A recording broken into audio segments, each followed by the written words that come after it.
A draft copy of an executive order that Donald Trump is apparently preparing to sign any day now has been circulating through the State Department for quite some time. And about a day and a half ago, the draft copy was leaked to both Politico and to the New York Times. So these outlets decided, you know what, why don't we talk to officials and diplomats inside the State Department to find out what they think of this executive order that's going to be signed soon. And as one current administration official put it, this draft executive order is, quote, Bonkers Crazypants. That is literally what the person said, Bonkers Crazypants, to describe what their boss is about to do.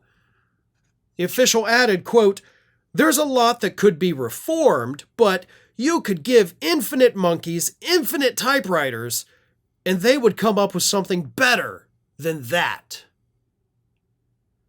So what exactly is this Bonkers Crazypants plan that Donald Trump likely will be implementing in the very near future? Well, it is essentially a complete reformation/destruction of the U.S. State Department. It includes a massive reduction in the number of diplomats we're sending to Canada because, Trump hates Canada now. You won't become a state, so we're not even going to send people up there anymore to be nice to you. But most importantly, it restructures lots of the State Department.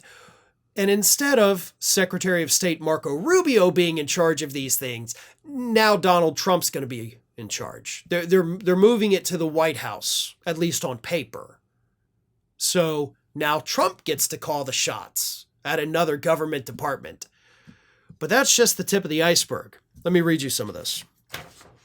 Some of the most startling shifts outlined in the purported order address how the U.S. approaches Africa.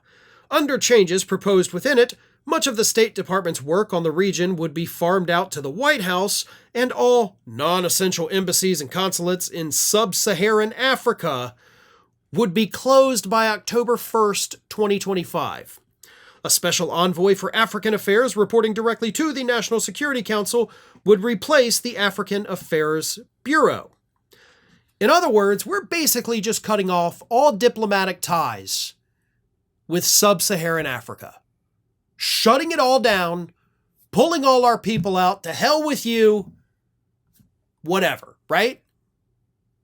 Now I wonder, what does Donald Trump have against sub-Saharan Africa, right? What is it in Africa that he so despises that he doesn't even want our people over there anymore?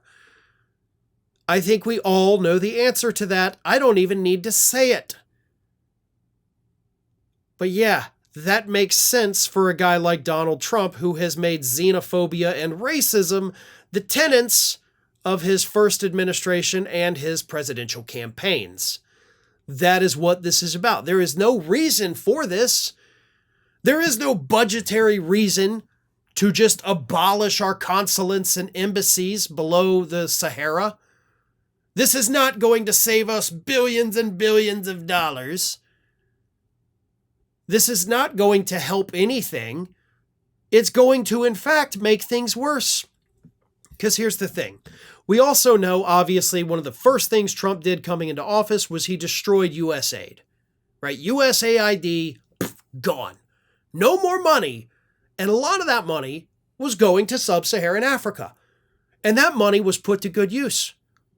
It was put to good use on AIDS prevention, on other disease prevention, studying diseases, containing outbreaks in Africa so that, they don't spread across the globe. We lived through that 5 years ago, not from Africa, but we know what pandemics are like, and I think it's safe to say pretty much everybody hated it. We don't want that again, but the administration is laying the groundwork for something like that to happen again. We're not studying these things anymore. We're pulling out the diplomats. We're pulling out the money. To hell with you, Africa, Trump says. And at least his own administration is willing to admit that this is, in fact, Bonkers Crazypants. Thanks for watching today, everybody. And don't forget, if you're not already, please do subscribe to this channel. We have fresh content going up every single day, and I would really hate for you to miss out on that. And speaking of missing out, if you're not following me across all other social media outlets, then get on it. You can follow the links in the description of this video.